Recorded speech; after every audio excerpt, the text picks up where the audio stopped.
Are seeing is a property I rented out to a lady on the Section 8 program. This is how she left it. It's going to cost me over $50,000, completely destroyed. Now, on the other hand, so the caption basically says here, Section 8 tenants versus cash tenants. So it appears we have a landlord who rents to both Section 8 tenants and cash tenants. And what he's doing here is he's basically differentiating the condition that is left in between those two different types of tenants. what you are seeing is a property I rented out to a lady on the Section 8 program. This is how she left it. It's going to cost me over $50,000, complete. Is it flooded? What the world? They got it flooded? How did that happen? Look at this.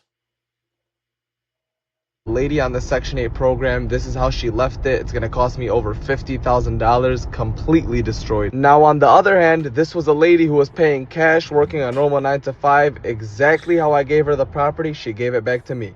I'm a lawyer and a real estate investor, and it's things like this that have me phasing out of renting to Section 8. It's not because the people are bad. It's because as a smaller investor, I can't afford to keep fixing this. It's just not part of our business model that you come in and destroy my property and cause $5,000 or $6,000 worth of damage. And then what do? I have to dig in my pocket to take care. Well, what do you mean it's not because the people are bad? You're still saying those type of people are going to leave your home damaged.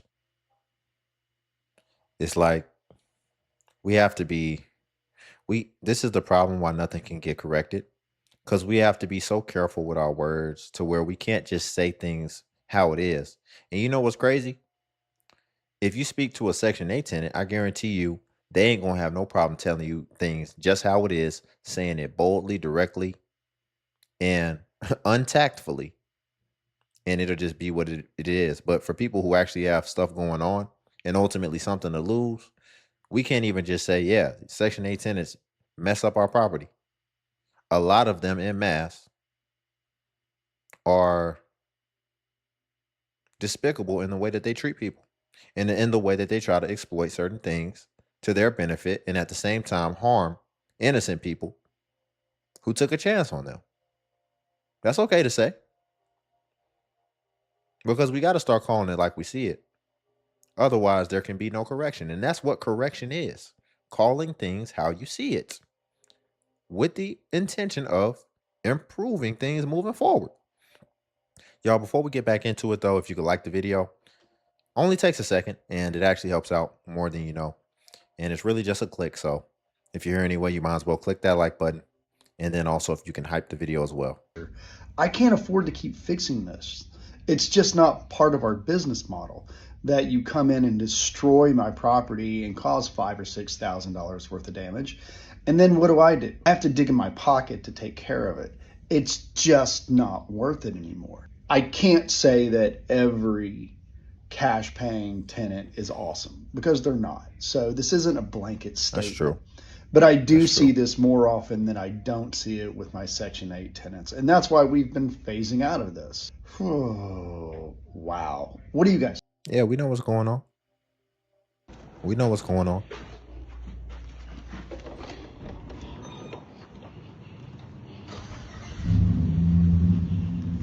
Right, so I am walking into Louisville Metro. Hold on real quick, y'all. So quick context of what we're watching right here. It says in July, I officially voluntarily withdrew my Metro Housing Authority Section 8. So she withdrew from Section 8 in July. This moment means so much to me. Section 8 helped my family during a time when we needed support, and I will always be grateful. Okay. So she's basically showing herself withdrawing from the program.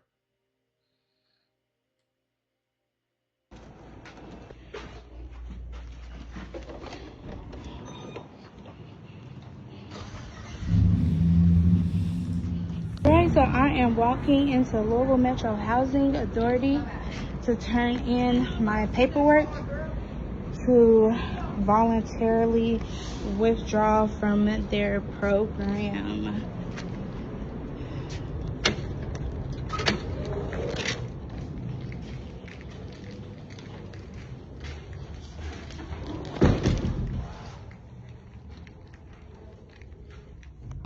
Putting this letter into the chat box.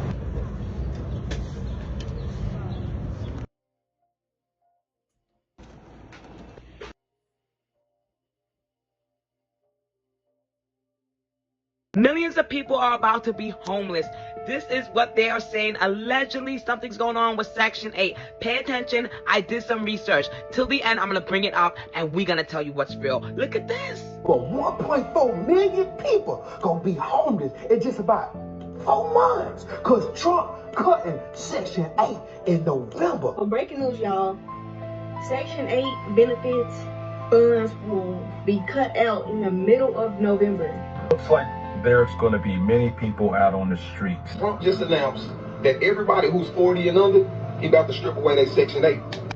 I know, you guys probably don't believe it, but look at this. I Googled it on AI, and AI said no. However, now I looked at New York Gov, and New York Gov is saying this right here, the HV, right? The VH, whatever. That one is happening at the end of December. And you know what that is? I looked that up. EVH, that is this right here. That is, you guys, Section 8. So please be aware of what's going on in your county, your district. This is Hold on, let's read that real quick. so please. So she just put in the search engine, what is EHV housing? And it says EHV housing refers to Emergency Housing Voucher Program, a federal rental assistance program created by the American Rescue Plan Act of 2021. It helps vulnerable people who are homeless, at risk of losing their home, or fleeing dangerous situations like DV to find safe private rentals. How the program works: rent costs, tenants pay about 30% of their monthly income for rent. Subsidy, the local housing agency pays the rest of the rent directly to the landlord. Okay. So that's what she's referring to. I guess the EHV program in New York, apparently, I think I saw in the picture that it said that they will be running out of funding. I wonder why they're running out of funding. Inquiring minds want to know. I wonder why they're running out of funding. Look at all the stuff we review, all the stuff that we see on a day-to-day basis of people whose first instinct isn't to even try, but it's to immediately look for people to save them in their situation. So ultimately, what I'm saying is we have a lot of people out here crying wolf who really haven't even tried on their own behalf. And they're actually acting counterintuitive to trying. And what I mean by that is they actually are making their life harder in the form of self-inflicted wounds, sabotaging themselves, having more kids, doing, messing with the worst type of men. And ultimately, again, not trying. This even comes in the form of finances, going to concerts, going on trips, going on cruises. And then we wonder why we end up in these situations. And now everybody needs this emergency assistance. Yeah, you're going to need emergency, because that's what this stands for. Emergency Housing Voucher Program. You're going to need an emergency housing when you don't operate your life in a preventative way. Yes, emergencies are going to happen. And that's been happening for a lot of people because a lot of people aren't acting preventative. And by preventative, I mean that they're not actually saving whenever they have opportunities, while at the same time taking on more overhead, permanent overhead, that they know that they can't sustain, all because of either impulses or just desires that they haven't been able to control and discipline. And now you see so many people needing emergency resources, which then strains the system further to where the people who truly need it, who are in true emergencies, can't get it because things have become so oversaturated and everybody's running to it. And then when they can't run to the emergency assistance in whichever form that may look like, then what do? Then they just come online and they just start begging and trying to make people feel bad. I mean, we see this happening. People ultimately don't want to take responsibility, and they don't want to try to fix and turn around their own situation. They want something external to fix it for them. And so when you see so many people relying on that, it's no wonder why the program doesn't have any money left over anymore. Be aware of what's going on in your county, your district. Did this help you? Like, follow, subscribe. I'm spilling all the tea. It's your girl, Trinice Vibes. Donald Trump. So Donald Trump is this. The caption says Trump cutting Section 8. Donald Trump. So Donald Trump is deciding to cut $33 billion from HUD. Here's my take on it. I think personally, I like that beat in the background. I kind of want to start having a beat on my videos. I don't know. It's just not everybody might like the beats. You pick something that may not suit most people. So the safe bet is just to go silent. But I kind of like this vibe. here's my take on it. I think personally, from a person that grew up in the projects in Brooklyn, East New York, I'm not mad. And when I say I'm not mad, if he cuts it, as long as it doesn't affect the elderly, the people that have medical issues that can't work. But if you are able-bodied that can get up and go to work every day, I hope they cut your HUD. I hope so. Because you want to know why? Work gives you a sense of pride and purpose. HUD was designed and welfare was designed for you to get on your feet, not to turn it into a career. You're not supposed to pass a HUD apartment down for generations. I seen it. I told my mother when I left, don't ever put me on that lease in that project building. That's not a gift. That's not an inheritance. Nah. I don't want it. I don't need it. And I seen it before. I seen people on HUD. I seen 3 generations go through a project apartment. Think about what I said. 3 generations of people went through a project apartment. Nobody owns nothing. Just paying rent for 3 generations. Over 50 years of people lived in this one apartment. About a 3-bedroom apartment. Yes, HUD needs to be cut. And I'm okay with that. I'm definitely okay with that. Long as it, like I said, long as it doesn't affect the elderly and the people that can't work, that really have disabilities. But if you are able-bodied and you're able to go out and get a 9-to-5 job, you are the people we're talking about. The ones that are lazy, that say, I'd rather not work because I don't want to give up this $300 rent. You know, there's some of us out here paying $2,000 for a 1-bedroom apartment, and we go to work every day and still maintain our lives. I'm just saying. The interpretation. Donald Trump, keep doing your thing, man. Word up. I'm out. Donald Trump. That's very true. He brought up some great points in here. And again, what it's really just going to come down to is you have people making decisions based off of the way that laws are today. Sure, laws, for some reason, incentivize people to have kids that they can't take care of and then get taken care of by the government, but truly, directly by the government, but truly by the taxpayer. The people like him who he's already got to try to maintain his $2,000 1-bedroom apartment. And then we have such large chunks of taxes coming out of our checks. And then it's going to these programs that we may not be in agreement of. And I feel like we're not really solving the root problem, because the root problem is that people are messing up their own lives and that they're not trying. And we have those 2 things intersecting at the same time, not trying, but instead trying to actually mess up their own life. And then you see people in these impossible situations where they need these emergencies. And then we have to be sympathetic because there's innocent parties involved. And by innocent parties, I'm referring to children. But people need to start taking responsibility. We need to start setting things up. Man, how great would, instead of paying for, let's pay for tax daycares. Since people want to have all these kids, let's just go ahead and just pay for tax daycares. But if you want to feel like you're getting subsidized housing or whatever, sure, we can let you feel like it.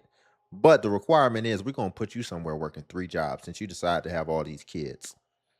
And we're going to have tax daycare since everybody's excuse is, well, I have all these small children and I can't work.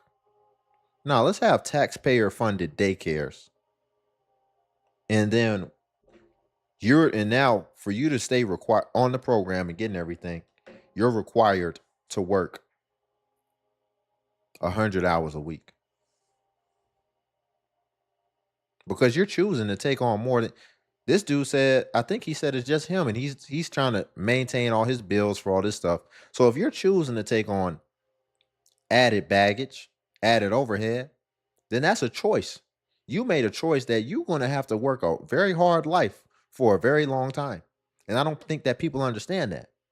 But they need to start coming into understanding of that preemptively. And so there's a lot of ways to skin the cat. There's a lot of ways to solve the problem. I think this is the most fair way and the most cleanest way, where it's just, no, we're not going to keep on saving you. We're not going to keep on giving you stuff. And then it's getting to the point now to where it was designed for noble purposes.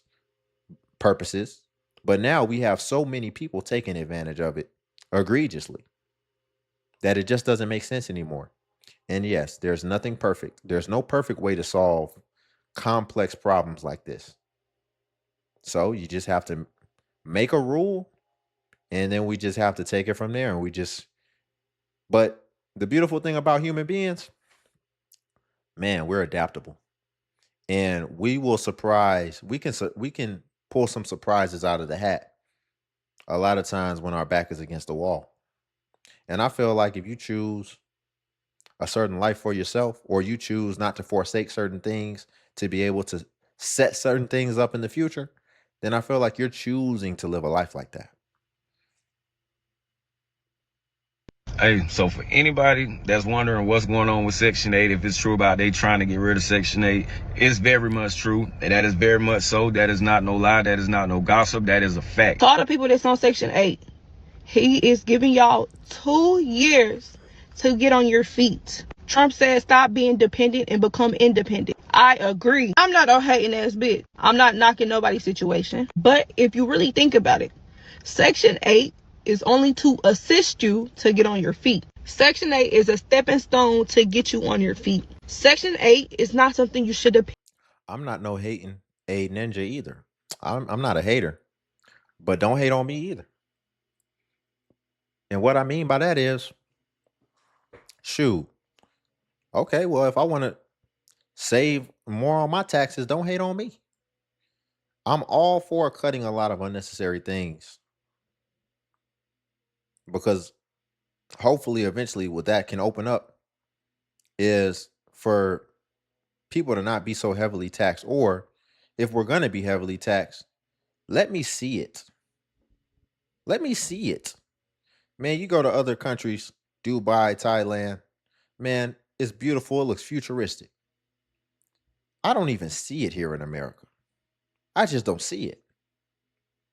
In some ways, maybe.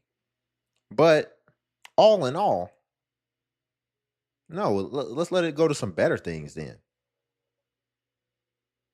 And by the way, you don't owe anybody. You don't have to take on the plight of the world whenever you vote in favor of politics that are in favor of your interests and maybe your family's interests. That's the beautiful thing about a vote. Everybody gets a vote. Everybody gets to pick what they want to advocate for, which is ultimately going to be have a direct impact on their life. So don't hate on me.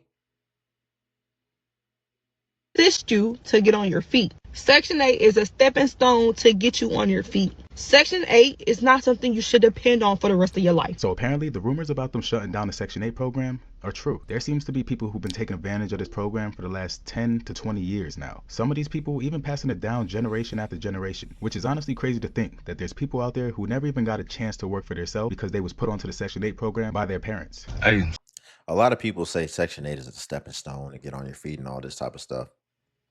Is it really? Is it even really designed to help people get on their feet? Because funny enough, I see people get on Section 8 and then make more bad decisions for their life, make their life even harder, and ultimately have more kids with no family. And by no family, I mean you're having more kids by more different men, but there's no father in the house. Ain't that something? And now you've just complicated things further because now it's a bunch of different fathers.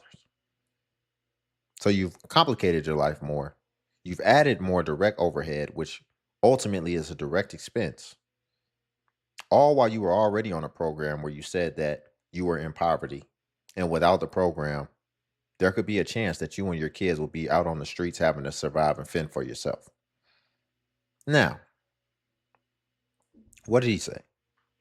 I lost my track. Oh, stepping stone. Now, for it to truly be a stepping stone, I feel like, you know what's funny? If on Section 8, if you actually had somebody there that had to monitor your financial decisions, they'd be like, where you at? Oh, we're about to go on a Carnival cruise. No, you're not. Cancel that. Refund the money. If they had somebody where before you spent money, you had to, because to me, that's a stepping stone. Because you don't need a stepping stone. You need a stepping stone as far as the way that you habitually live. That needs to be the stepping stone. The stepping stone needs to be you stepping and transitioning into being a different person. Not you just get on a program and then everything just transforms miraculously and you don't even know how it happened. We need changed behavior. And a lot of people act like, oh, I didn't know not to do this, do that, not to keep having kids while I'm already on a program. Okay, well, if we put somebody in place that could hold you accountable, would you accept that? Most people wouldn't even want the program anymore if that was put in place, where there was ultimately what? Accountability. The program enables people to take no accountability and ultimately no responsibility,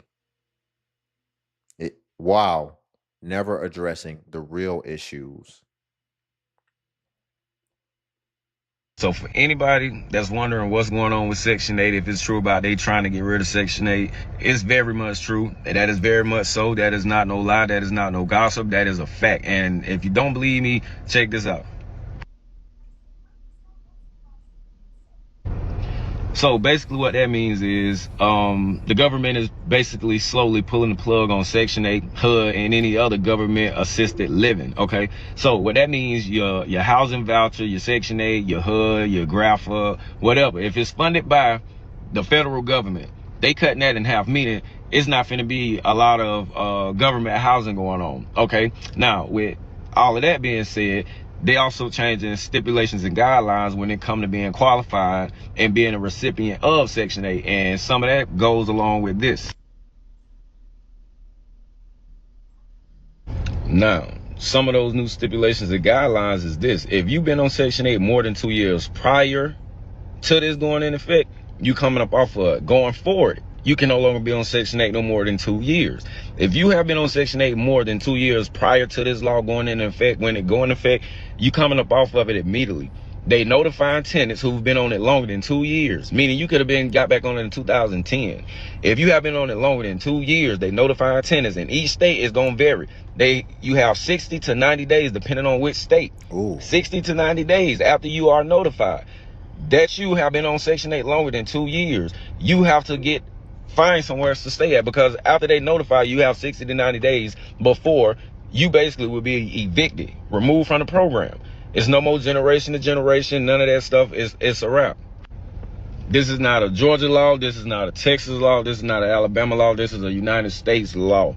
Meaning once this is passed, every state that receives funding from the federal government to support assisted living, they cutting the funding in half. And so for anybody. And that's kind of what we saw in that other thing, where it said they were running out of funding. It said they're cutting the funding in half. And so, of course, he pretty much outlined it. The biggest people that's going to really affect is the people who have already been taking advantage of it for so long. So the Trump administration has updated the Section 8 housing. If you've been on Section 8 more than 2 years, you're going to have 60 to 90 days to get out of your house and find somewhere else to stay. You can no longer be on Section 8 for more than 2 years. And honestly, half of the world is on Section 8 housing. I know Trump. I wonder what determines whether or not it's going to be 60 days or 90 days, because they keep saying you're going to have 60 to 90 days. Well, what's going to be, because that's a big deal, especially somebody been dependent on Section 8 for probably over a decade. And now they got, that extra 30 days as a buffer, that make a big difference because they ain't going to be out in 90 days. We see these evictions, man, you're going to have to show up and you just going to have to start putting people's stuff out. And then they're going to act like they don't know what's going on and nobody notified them. And then you're going to be like, yep, it's a court order, man. It's nothing I can do. But I'm curious what determines whether or not you get 60 days of notice or you get 90 days of notice. That's a big deal for a Section 8 tenant. Because typically, even when they're trying to evict them, just a regular private landlord, what are they always trying to do? They're trying to stall. They're trying to use stall tactics. They're trying to appeal things. They're trying to put in motions for more time.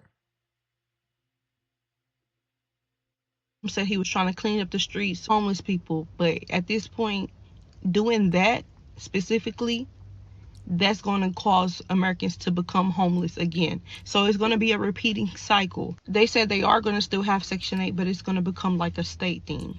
I'm tired of us not understanding what's really causing things. I'm tired of this. So Trump, by making a rule, is going to cause people to be homeless. None of our decisions caused us to be homeless, huh? Some of these situations, which I don't even think it would affect these type if you got like 8 kids or whatever. But if it did, what do you think was a contributing factor of why you're homeless? You think it's because of a rule that says you get 2 years on something that's free to begin with? Or do you think it's because you decided to make the decisions that you made? Nobody told you to do that.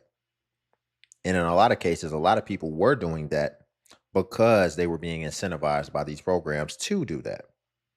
And again, laws can change as we see. So you shouldn't be making decisions based off the way that the laws are today. If There's you can going help to be it. certain requirements in your state in order for you to require for Section 8. I don't know, y'all. Apparently, he was trying to stop this from happening, but he was very unsuccessful. They are following through with the process. The starting of October 2025, that's when it's going to go into effect. By next year, it should be in effect. This could be a lead to massive homelessness because a lot of people are on Section 8, like I said. She meant to say 2026 because this is a newer video. She posted this on the 24th of July. And some people just don't have that type of income in order.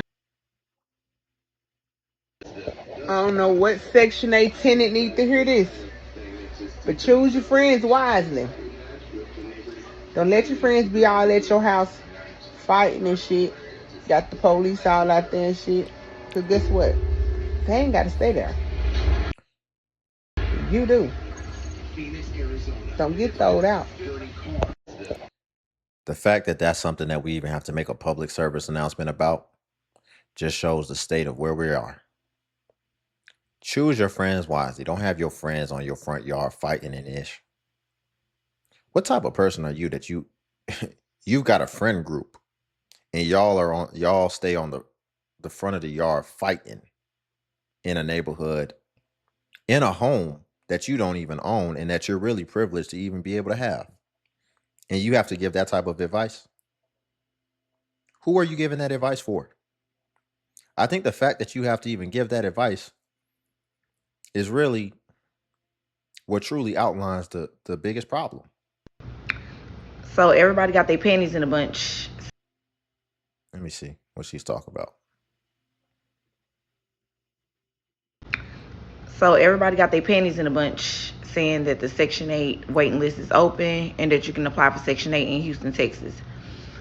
That is a lie, because I went over there today and they told me that the list hasn't been open since 2016, that it is not open, that they are accepting people in the housing projects, like the apartments that housing owns or whatever. It's a whole bunch of apartments that waiting list is open, but the See, again, an able-bodied person, why did you even go down there and need Section 8? And then we wonder why they don't have no more funding to keep up with the demand. Why do you need it, ma'am? Why do you need it? Why did you need to go over there and even apply? It's not because she started off, I believe, saying that she just heard it was open. So did you actually need it, or did somebody just come through the grapevine, just be like, hey y'all, Section 8 is back open again. Oh shoot, let me go over there. Let me quit my job and go over there and see if I can get on it. This is how people are operating with government assistance benefits that are supposed to be designed and designated for a specific group of people. You got other people who don't need it that are trying to abuse it. Hold on. Let me see. Wait a second. This is the same person. With that, the 2025 season comes to an end. Good night. All right. Uh-oh. Was that the beach? She was on the beach? Okay. I thought it was going to be a recap. That was going to be perfect to show me how you've been living. Because you talking about you went down there, applied for Section 8. How are you living in 2025? This is what we really need to start understanding. How have you been functioning? How have you been living? How have you been operating with your finances to where now you're talking about you need to go and get government assistance? And that's why I said these people need mentors who actually would then take control and ultimately take autonomy of their situations. And then I think people would be like, nah, because they're not actually trying to get disciplined and actually solve the real problem, which is the lack of discipline and the lack of being able to set aside your desires in the instant for delayed gratification, which will be more fulfilling in the long term. Nobody's thinking long term. Y'all, we'll leave it there for today. If you could like the video, I greatly appreciate it. Only takes a second, and it actually helps out more than you know. And also, if you could hype the video. Hype is a new feature that YouTube offers where it helps smaller content creators like myself. And basically, when you hype, it actually pushes us to the extent that it pushes the larger content creators. So you just press the hype button and it shows the points. And since I'm a smaller creator, a smaller channel, we actually get more points per hype. And hype was designed for smaller channels. So that's why. But if you come across a video and you don't see the hype button, there's probably been over 7 days, and hype usually vanishes after 7 days. So it's usually best practice if you want to hype to just go ahead and hype while the iron is hot on a newer video. And then also if you want to become a member of the channel as well, the join button's on the video. And what becoming a member of the DXU family will come with is you would get badges next to your comments where it will show people that you are a member whenever you leave a comment, as well as you would get early access to content and also exclusive content that's not available for everyone else on YouTube. So again, if you want to become a member, the join button's on the video. But until then, I'll see you in the next video.